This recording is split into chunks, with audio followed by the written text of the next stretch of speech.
Newsbreak. Balik sa mga balita sa One TV, Newsbreak Misamis Occidental. Semana Santa 2026 sa Northern Mindanao, malinaon matud pa sa Pro-Tend. Gideklarar sa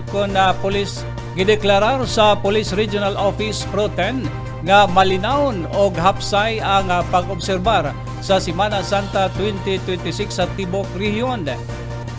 Tungod sa pagpakatap sa 5,212 ka mga pulis, mikunhod og 45.95% ang focus sa crimes kon itandi sa miaging tuig.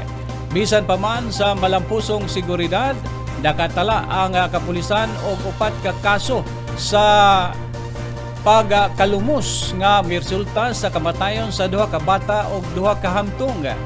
Subay nini, hugot nga nagpahinumdom ang Pro-Tend sa publiko nga mag-amping sa mga dapit katubigan.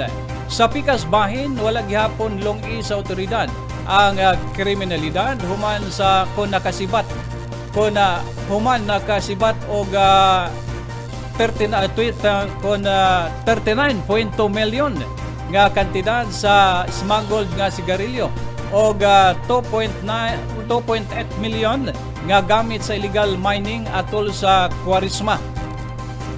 Gidayeg ni Regional Director Police Brigadier General Christopher Abrahano ang disiplina sa komunidad o ang dedikasyon sa mga personahe nga masiguro sa kaluwasan ang katawhan.